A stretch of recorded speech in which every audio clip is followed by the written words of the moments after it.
Well, greetings and salutations, everybody. Welcome to the John Campea Show here on my YouTube channel. I'm, of course, your host, John Campea, and it is an honor and a privilege to have you guys joining me here today on this glorious Saturday morning. It's the weekend. Congratulations. You made it all the way through. Hello to all you guys in the chat board, seeing Kevin, Franciscus, Jeremy, Nylan, Kane, Luis. Hello, everybody. Everybody's good. No echo today. I had some technical problems on my show and on my video thing yesterday. All right, here's how today is going to go. We've got a few items in the world of things we've got going on, and we are going to be talking about things that you guys are bringing up to me. And everybody stop saying that there's echo, because there's absolutely no echo. So anybody... we got a few things going on, and today I'm going to take the topics that you guys have sent in to me. How do you get a topic on the John Campea Show? It's simple. You just email me anytime at john@thejohncampeashow.com. That's john@thejohncampeashow.com. Send on in your topics to me, and this is important, guys. A couple of very, very key things here. Make sure you put that word topic in the subject line. The word topic has to be in the subject line. That's got to be there. Also, make sure that you keep your email to 90 words or less. If you do not keep it to 90 words or less, then I simply cannot use your question, because I wouldn't even be able to fit it on the screen if I wanted to. Okay, with all of that out of the way, oh, I should let you guys know this too. For those of you who are watching live, and there's already a ton of you guys in the live chat board right now, for those of you guys who are watching live, make sure you get ready, because near the end of the show, I'm going to save a few minutes for you guys to send in some live questions. And how will you send in live questions? It's simple. You're just going to tweet to me at John Campea. That's tweet me at John Campea. You're just going to send out a tweet, start with that John Campea, send it in. And like I said, I'm going to save a few minutes near the end of the show to take your questions. I'm going to take just as many of your tweets as I possibly can, and maybe you will see your tweet pop up here on the bottom of the screen. All right. With all that out of the way, let's move on to the first question. And the first question today comes to us from Jessica McNeil, who writes, "Hi, John. The boyfriend and I watch the show every day when we get home from work. Thanks for all you do." Well, thank you very much, Jessica. Oh, maybe that means best friend and not boyfriend. Oh, but when you get home from work. Clearly your boyfriend. Okay. "With Justice League reactions now out there, how should we feel? I've been excited for the movie, but don't know how to take the limited reactions I've been seeing. Please help." Well, yeah, that's been the big topic of discussion for the last little while. And of course, we got the first reactions for Justice League. They hit online yesterday, and we talked a little bit about this. I'm going to go over those again today, just for any of you guys who missed that video yesterday. We're going to talk about some of those initial reactions we've seen come out. Just so you know, I have not seen Justice League yet. I'm seeing it shortly, but I have not seen it yet. And my review, I'm not going to give social media reaction, though. I'm going to put up my review on Wednesday, which is still when the, well, 10 minutes short of Wednesday, which is still when the review embargo lifts. But I'll be putting up my review then. So I haven't seen it yet. Haven't seen it. I'm talking to several of my friends who I know who have seen it, and the reactions have been pretty much the same. And we'll go over those here in just a second. But it's now evolved beyond that. Now people are, the question online has shifted from, what are the reactions to Justice League going to be like? And now that we've gotten a bunch of reactions, the discussions I'm seeing happening online are, how should we feel about these reactions? Because they're clearly not completely one way, nor are they the other way. So how should we feel about the reactions? Well, let's take a look at some of these reactions that we've had come up here for this. We're going to start this one off, and some of these you may have seen, some of you may not. Hallie Fooch is right. Solid. Justice League is solid entertainment despite some problems. They pulled off a strange alchemy that works better than it should. The story is lacking, but the League is great, and it is a blast to watch them in action together. Wonder Woman is clutch, obviously. Obviously. Okay, well, why not? So, Perry Nemiroff writes, "Here Goes Justice League is super thin and has some very weak CG, but it's got heart and a positive vibe that works overall. I had a pretty good time, and I'm looking forward to the next thing. Justice League is good, and I can finally talk about it. Wonder Woman is wonderful. Aquaman is surprisingly cool. Flash is hilarious. Batman is drunk. The story is coherent and surprisingly funny. It's not perfect, but it's really enjoyable." Eric Davis over there at Fandango writes, "Justice League is better than Batman vs. Superman and Suicide Squad. It's lean and mean and packed with superhero action. I dug most of the lighter moments. I think it has one of the best action sequences ever in a DCU movie. And of course, Wonder Woman steals the show."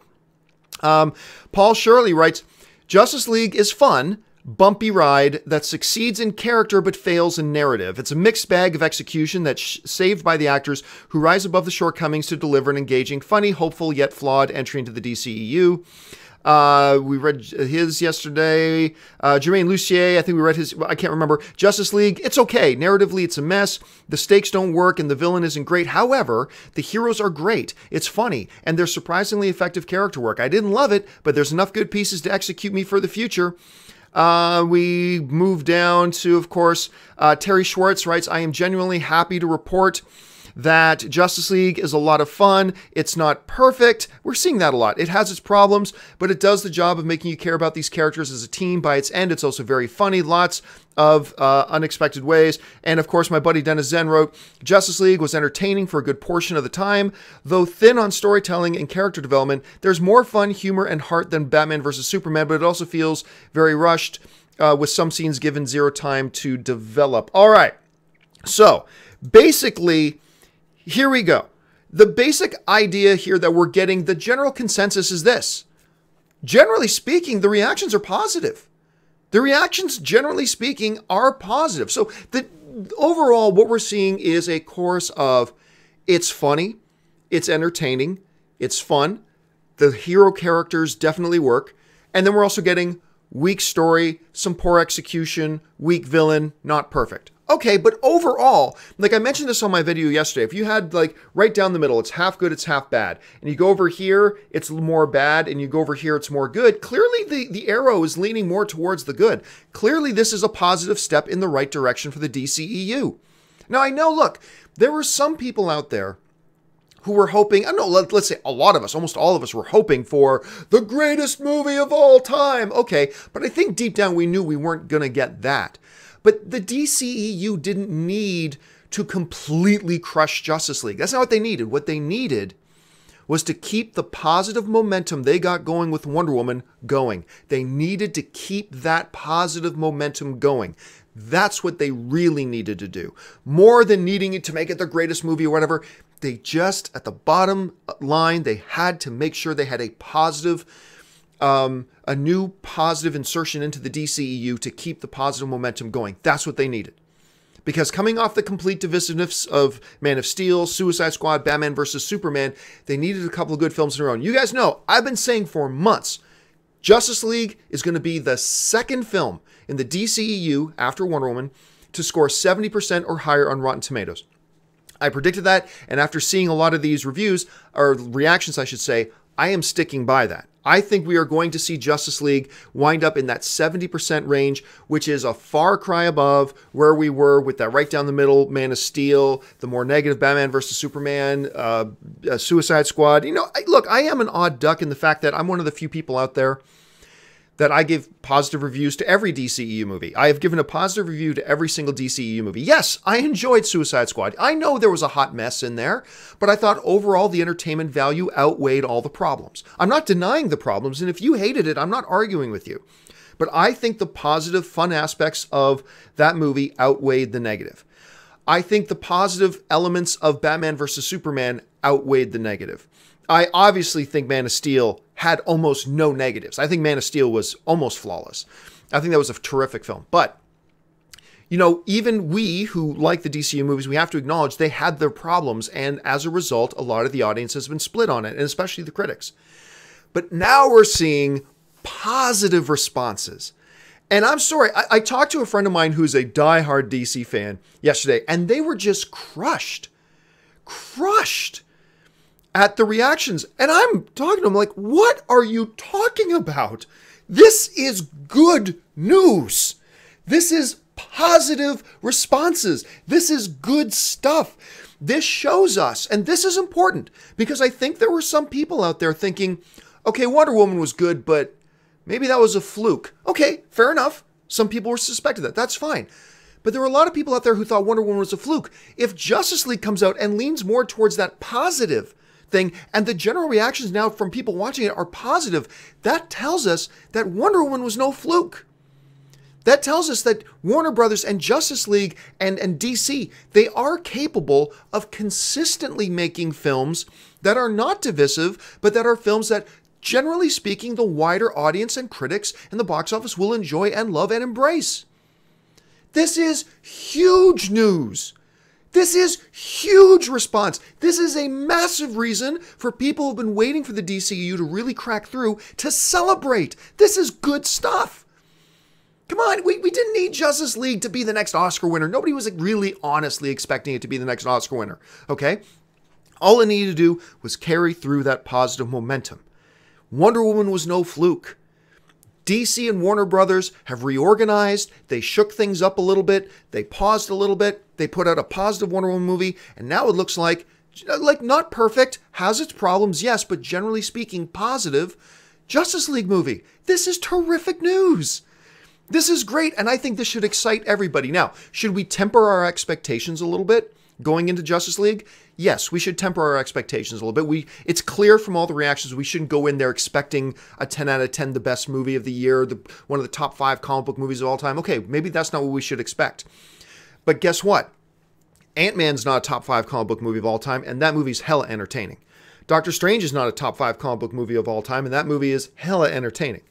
Thor Ragnarok is not a top 5 best comic book movies of all time, but it is a hell of an entertaining film.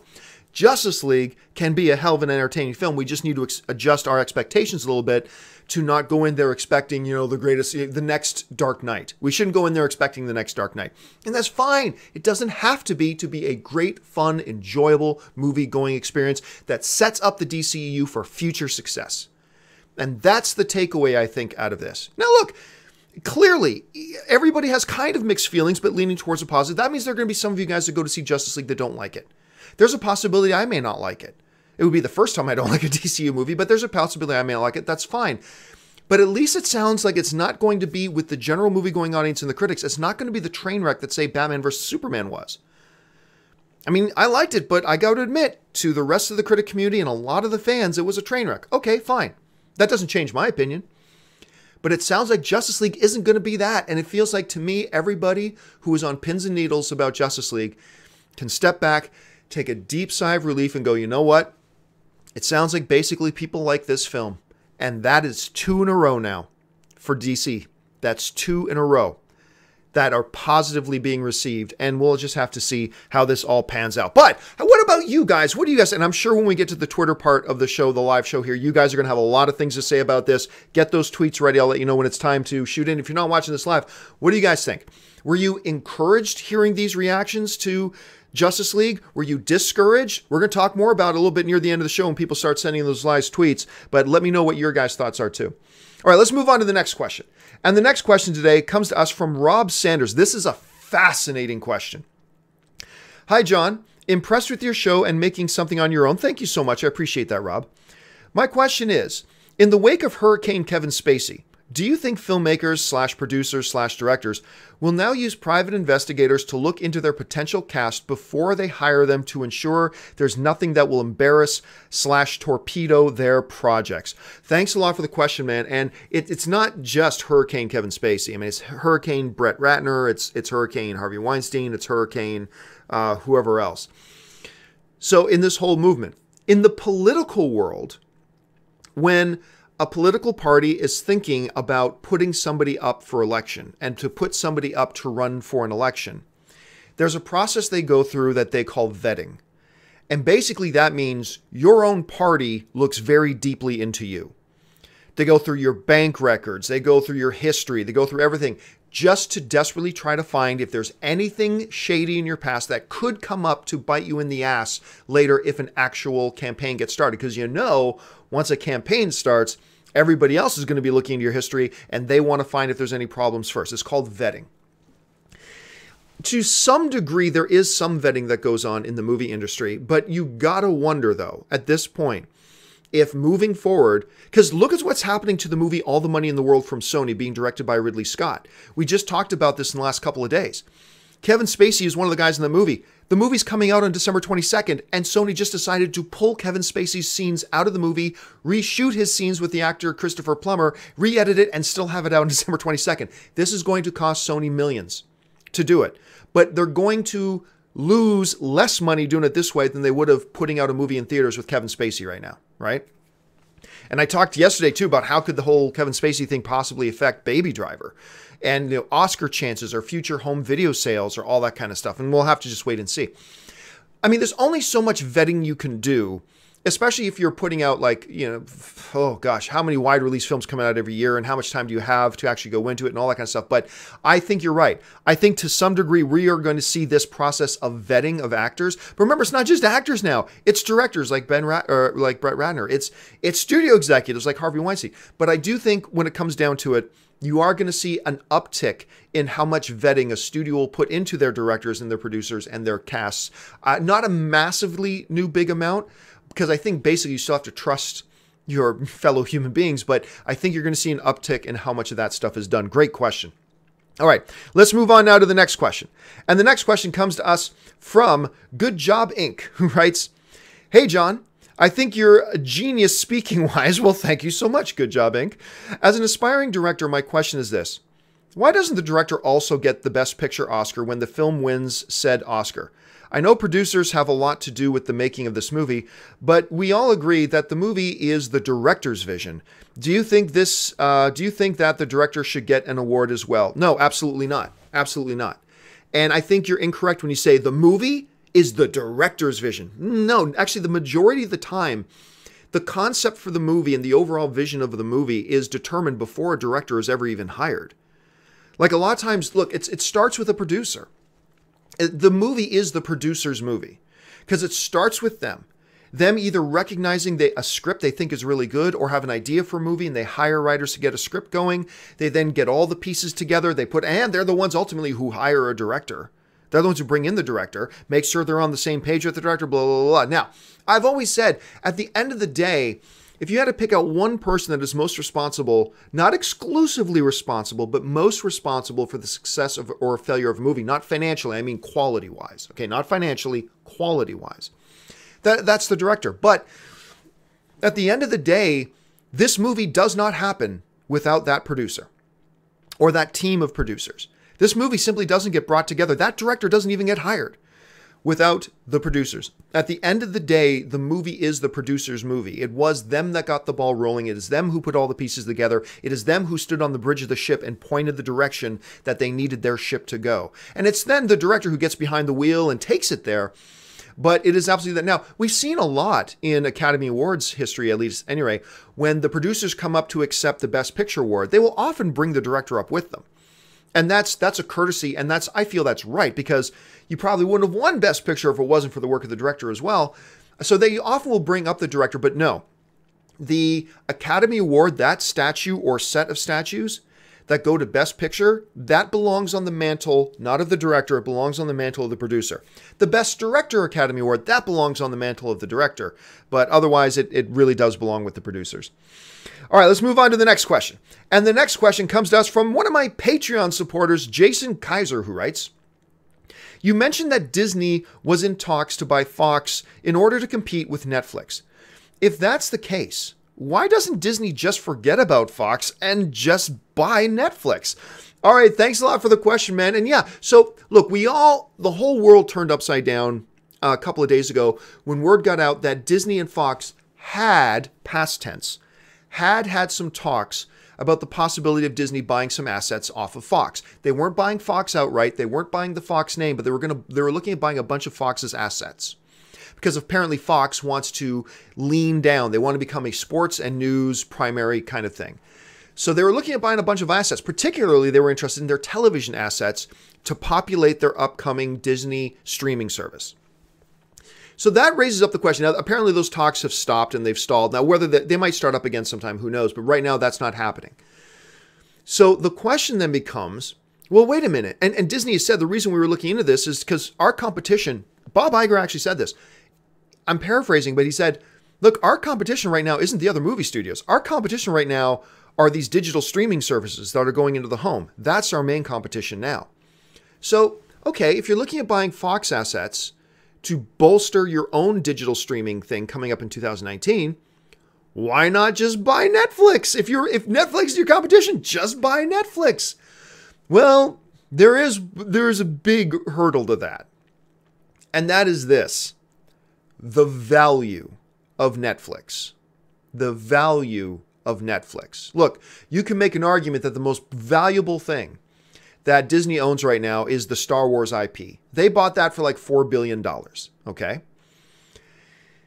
Keep this in mind. When you're looking at selling your business, and I'm not an MBA, but generally speaking, I've been told it goes anywhere from take the revenue. What is your business worth if you want to sell it? Well, take the revenue of your business and generally multiply that like per year, then multiply that by 5 years. Some people say 2 or 3 or 4, but generally I've heard 5, but whatever the argument. So let's go with 5 years for argument's sake. If you want to know what the value of your business is, take your annual revenue, multiply that by 5. That should be, generally speaking, the revenue of that should be the value of your business. Okay. What's Netflix's revenue?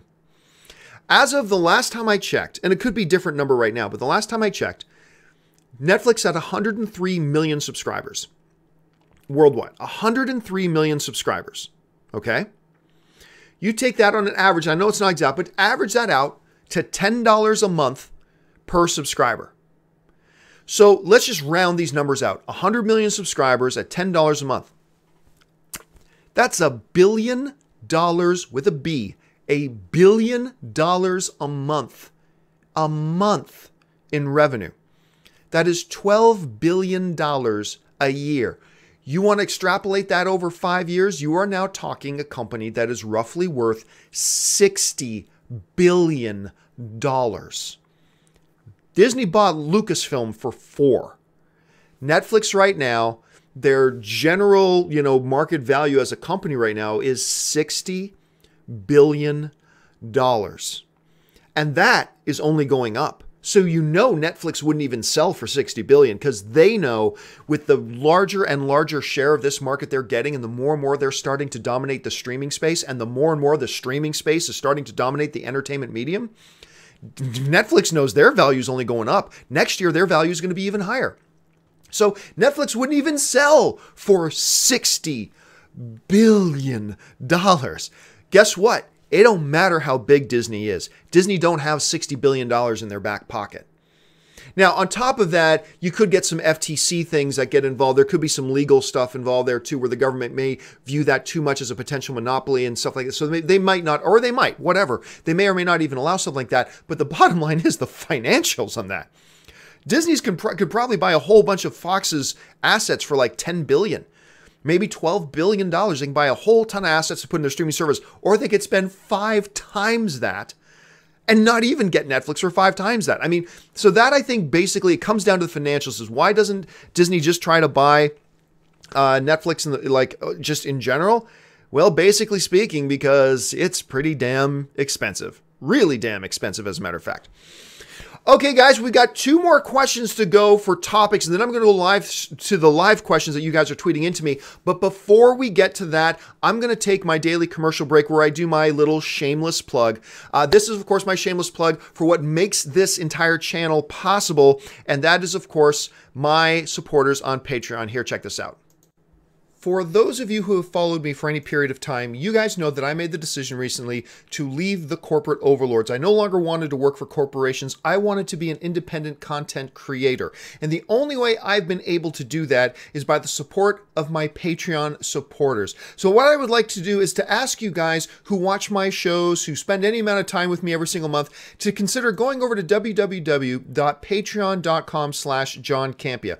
There you'll get all the information about what exactly does it mean to be a Patreon supporter of mine? What does being a Patreon supporter do for helping to make sure that shows like this one and all the other shows I do here on my channel can actually be produced? And on top of that, what benefits are there to being a Patreon supporter? And maybe if you guys can check that out, if you decide you want to be one of my Patreon supporters, that would be awesome. And if you don't, that's perfectly fine too. I'm just happy that you guys have decided to be here today and be a fellow movie fan and join us in the conversation. So go and check out. All right, guys. Oop, I think I cut that off a little bit short, but who cares? Let's get back to the good stuff. Thanks, guys, for checking that out. Maybe you'll become a Patreon supporter too. All right, let's move on now to the next question.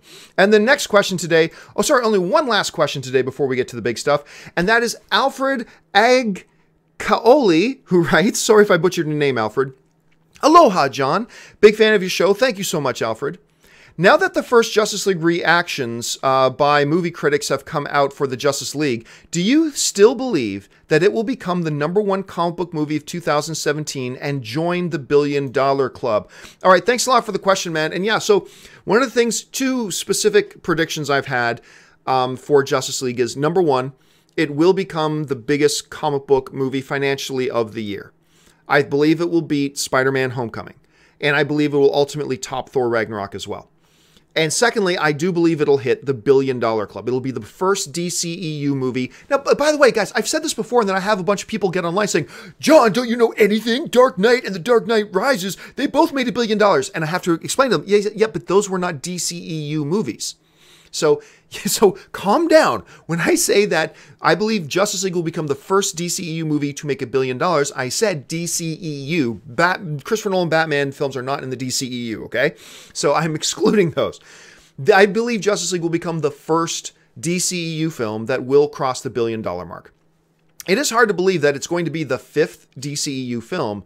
You're 5th, right? The Man of Steel, Suicide Squad, Batman vs. Superman, Wonder Woman, and now here we go with Justice League. It's hard to believe that it's the 5th one. We haven't had one join the $1 billion club yet, but I do believe this one will do it. I do believe it'll do it. Now, the question is, okay, I thought that before the reactions came out.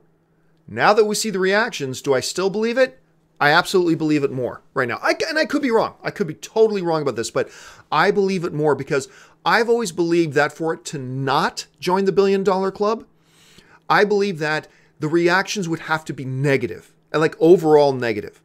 I believe that if the overall reactions had been negative and really slanted negative, remember we talked, the reviews have been slanting very positive. They've been absolutely have been leaning positive. Had they been going skewing way negative, then maybe I would question whether or not it would hit the $1 billion club. But I believe skewing positive, that means more people in advance are going to see, oh, the critics like it. Okay, I'll give it a chance. But more than that, if it is actually a pretty good movie, it's more likely that people will come back for repeat viewings, and they'll want to come back for repeat viewings, bringing new friends who haven't seen it yet. And I believe all of that will snowball, and I believe it'll hit $1 billion. Again, I could be wrong about that. Maybe it hits 900 million, maybe it hits 800 million, maybe it does 795, something like that. Whatever. Okay, fine. Maybe that's possible. But if I had to put $10 down right now, I would bet that Justice League is going to cross that $1 billion mark. I really do. I think it will, and I think it will end up being the #1 comic book box office movie of the year. And we'll just see how that all kind of goes. Fingers crossed. Okay, guys, with that stuff out of the way now, it is time for me to go to you guys who are watching live. And there's like almost 1,500 of you in the live chat board right now. But I will go to you guys right now in the live chat. If you guys are watching live, you can start firing in your comments and questions. Tweet to me at John Campea. Just start firing those things in. I am going to get my Twitter board now opened up here. Remember, guys, I do not have a crew of 23 full-time staff anymore. I'm doing this all by myself on my own. So forgive me if there are a couple of little hiccups in this. Let's see. Let's go to this one. This first one comes to us from Know Me, it's Assad who writes, John, Jessica Chastain or Amy Adams for Beverly in It Too? Well, okay, generally speaking, you know, I basically believe whatever. Just get an actress who's talented and that's fine. But looking at the girl who played the young Beverly in It, I could not help but think of both of these women. Like especially, both of them. She looks like, I really thought Jessica, or I should say Amy Adams. First of all, I love both Amy Adams and Jessica Chastain. If I had to pick one over the other, I'd say probably I prefer Jessica Chastain, but I love Amy Adams. But when I was watching Beverly in It, all I could see was, this is a young Amy Adams. Oh my God, this is a young Amy Adams. So, it would, physically speaking, and physical looks aren't the most important thing, but physical looks-wise, she would be the best match, I think, for this young Beverly. But look, if they get either Jessica Chastain or Amy Adams, these are both Oscar-caliber actresses, either way would be a win. But look, it doesn't have to be either one of these either.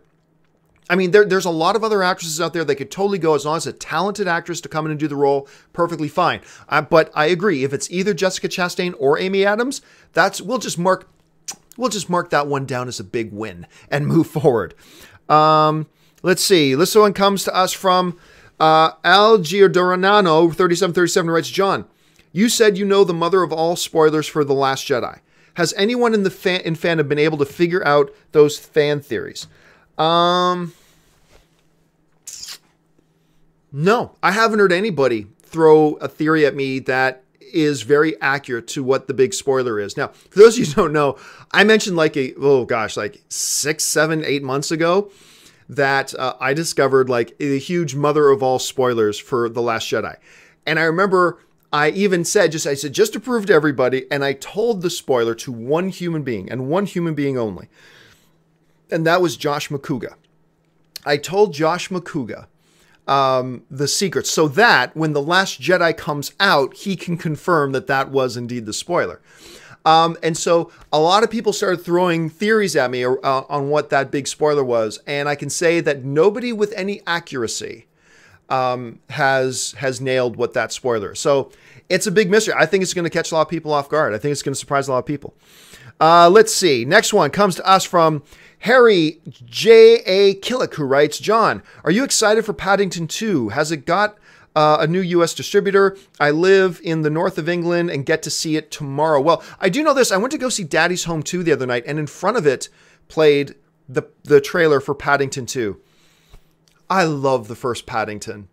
Yeah, it looked like it had some trouble. They changed voice actors last minute, all that kind of stuff. And how could this work? Blah, blah. Paddington charmed the hell out of me. I loved the first Paddington. And you know what?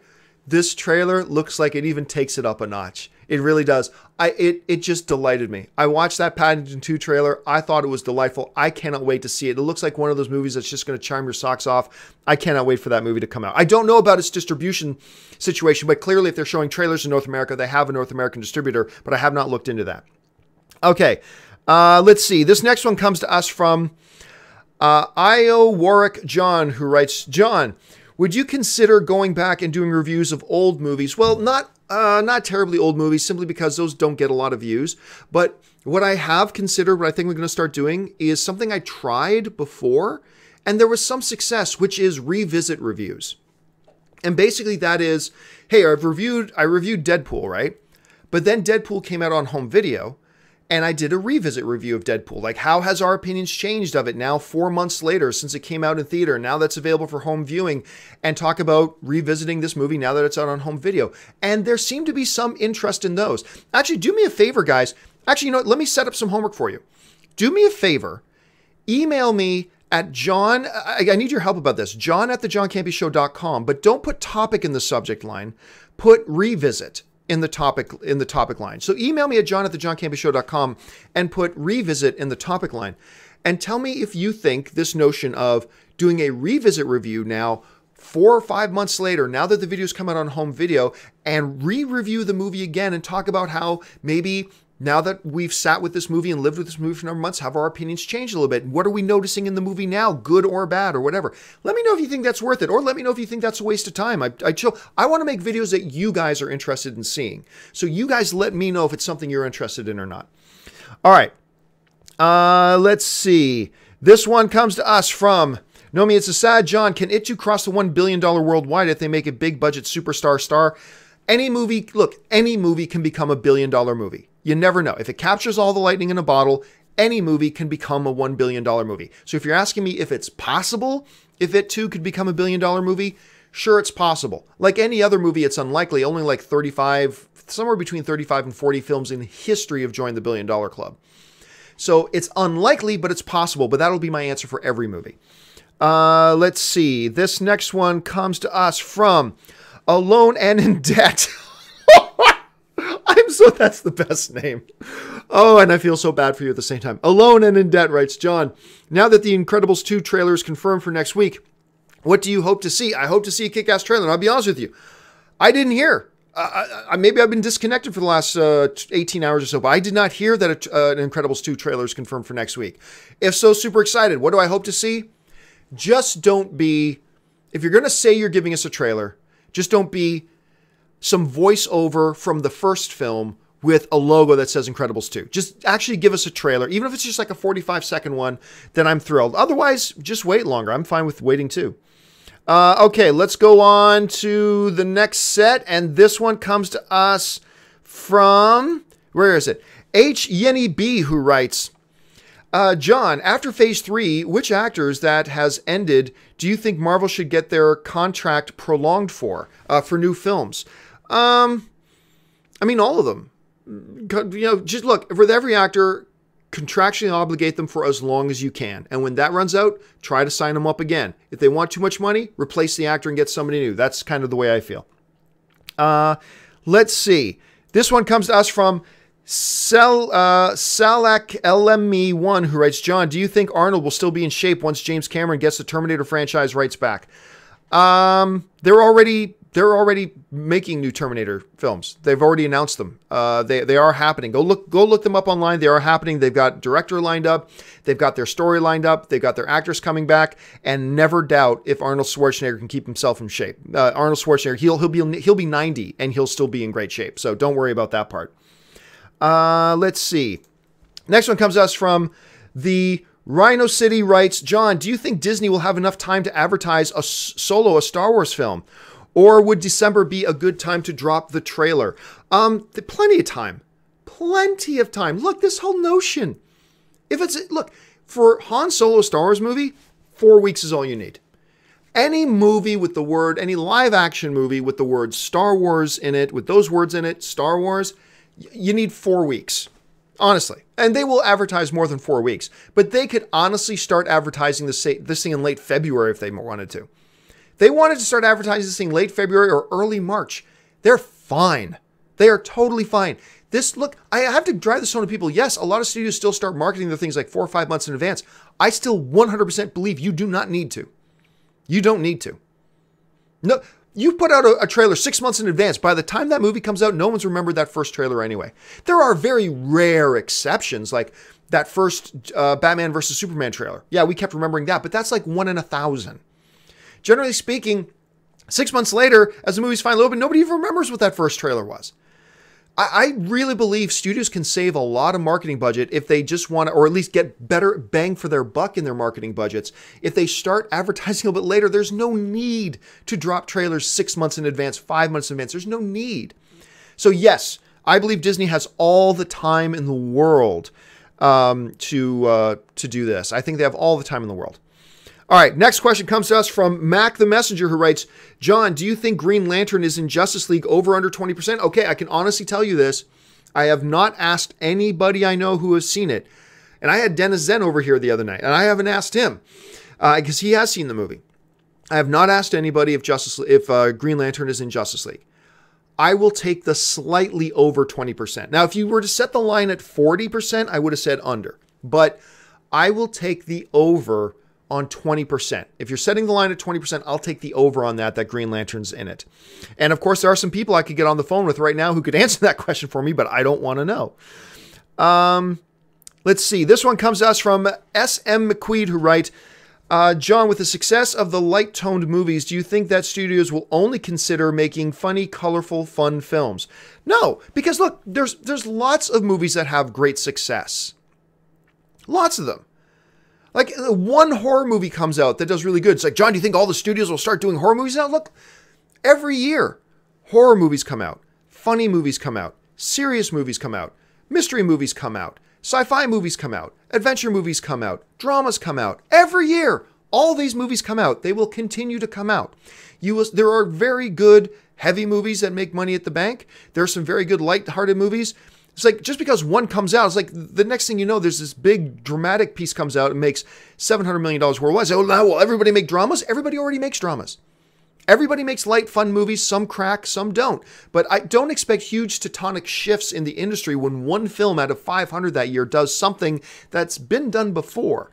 I mean, so don't over-exaggerate it. Don't worry about it too much. Let's see.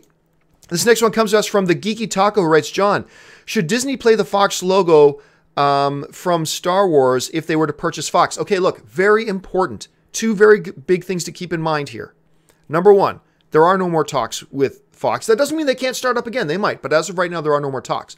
But number two, even if those talks continued and Fox bought the assets, and Disney bought the assets off of Fox, they were not buying Fox. Fox was still going to exist. They were just going to lean themselves down to mainly focus on sports, news, and some lighter entertainment. Fox was still going to exist. So Fox, still being a standalone company, Disney just buying some of their assets on them. Disney can't put the word Fox on their movies because they don't own Fox. They were buying assets off Fox. So let's say I come to your house and I buy and let's say, what's your name? Let's say your real name was legally the Geeky Taco. That was your legal name on your birth certificate. Okay. So I come over to your house and you sell me your bedroom suite and your car and your DVD collection. All right. So you sold me your bedroom set, your car, and your DVD collection. I can't start calling myself the Geeky Taco. I didn't buy you. I didn't buy your name. I just bought some of your assets.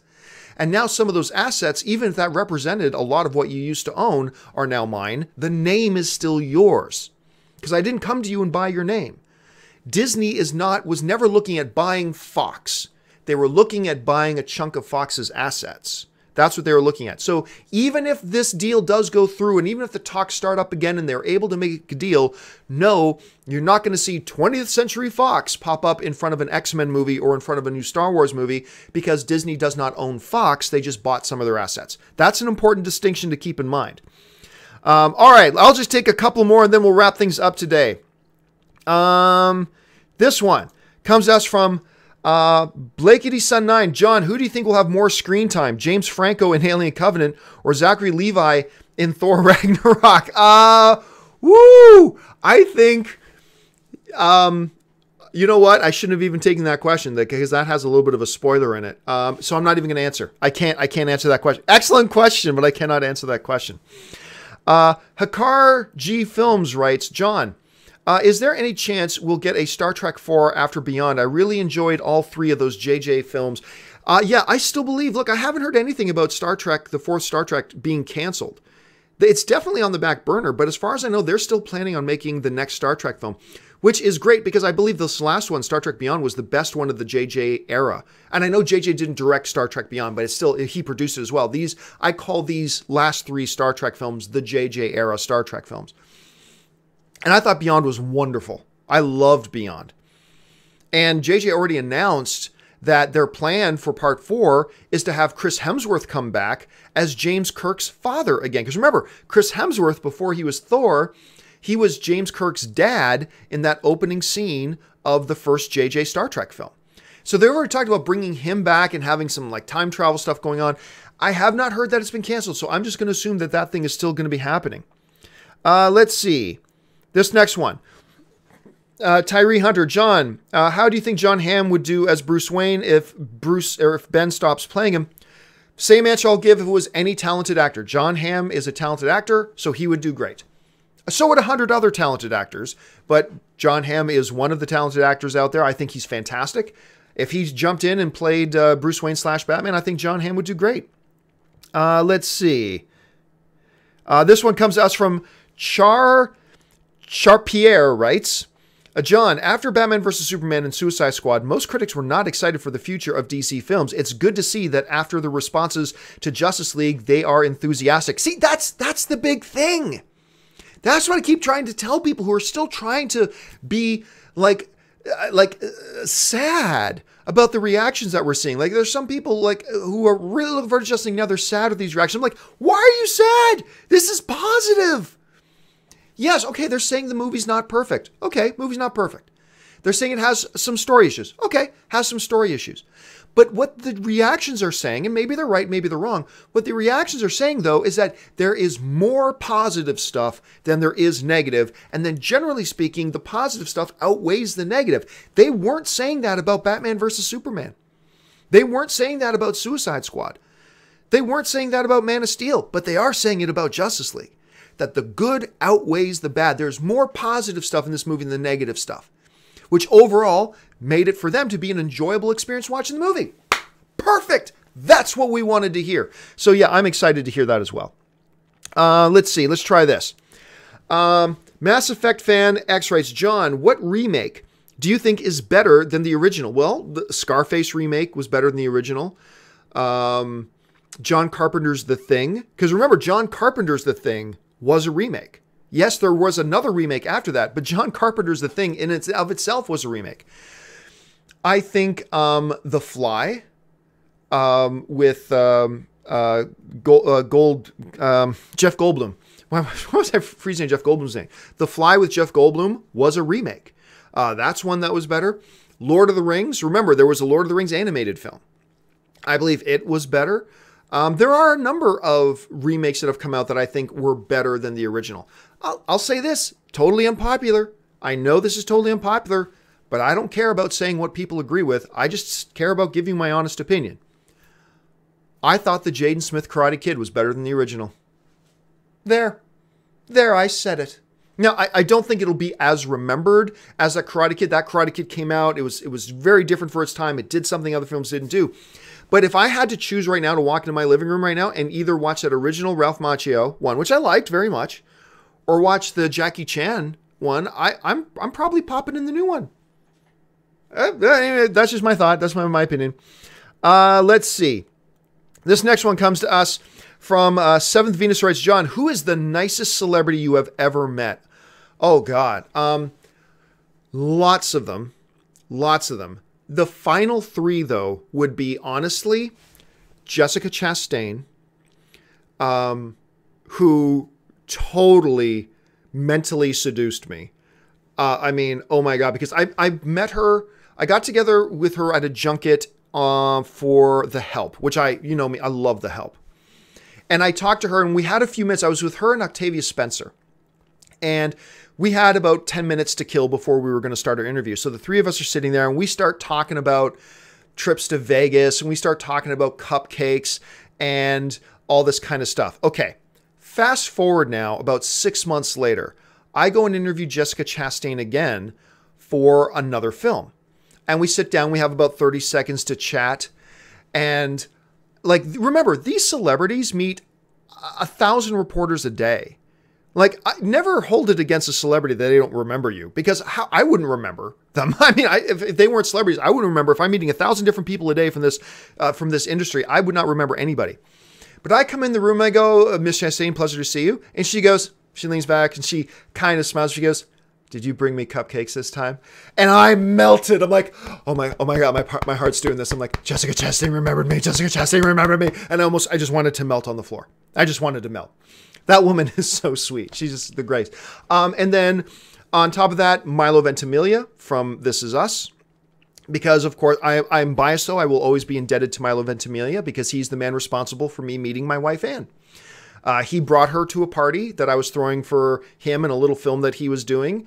And he invited some people from an online fan group of his, and my wife was one of them. Invited her to this party, and that's where I first met my wife. So, yeah, so Milo knows that story, and he knows I'm very indebted to him. And Chris Pratt. Chris Pratt, just one of the best guys ever.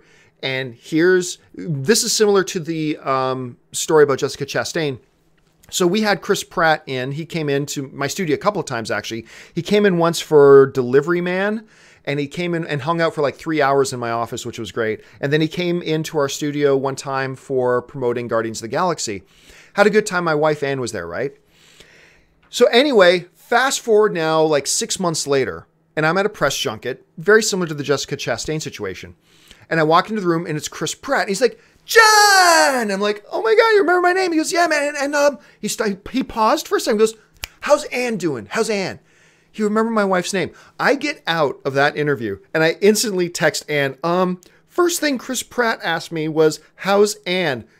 And she like texts back, shut up, wait a minute. Did he really remember my name? I'm like, he just straight out asked, how's Anne? And Anne texts back to me, oh my God, oh my God, oh my God, oh my God, oh my God. It was one of the coolest things ever. But those have to, and look, I've met many, many other really nice, really awesome, really fantastic celebrities. But those are the three that will always kind of stand out to me as being the ones that I'll always remember. Anyway, guys, sorry for that self-indulgent story there. None of you guys wanted to hear my personal stories, but anyway, that will do it for this installment, this Saturday installment of the John Campea Show, guys. Thank you so much. Like, seriously, guys, I know I was asking for Patreon support too, but just the fact that you guys are here, joining me and the other film fans online, celebrating movies together. It's really awesome that you would take a part of your day out to join me here on the show, and don't think I'm not cognizant of that. I'm really aware of that. Thank you so much. I'm very grateful. Hey, guys, if you like this video, click that that thumbs up button. That helps me out a lot. Leave a comment. Be good to each other when we're arguing and debating as well. Remember, we're all film fans together. Let's not act like some of those 6-year-olds out there who's like, oh, you don't like a movie I like? Well, F you, you're this. Let's not be those pathetic bottom feeders. Let's actually be better than that. Because I love it when I see these great debates and discussions online between two people who are just happy that each one is also a film fan. That's awesome. So join me there, guys. Make sure you subscribe to this YouTube channel. Become a subscriber to my YouTube show. And of course, the John Campea Show returns again tomorrow at 9 a.m. just in time to watch the show and then go watch some football. You know that's why I do it at 9 a.m. on Sundays. All right, guys, that'll do it for me. Thanks so much for joining me. My name's John Campea, and until the next time, bye, bye, bye, bye, bye, bye. Echo, echo, echo, echo.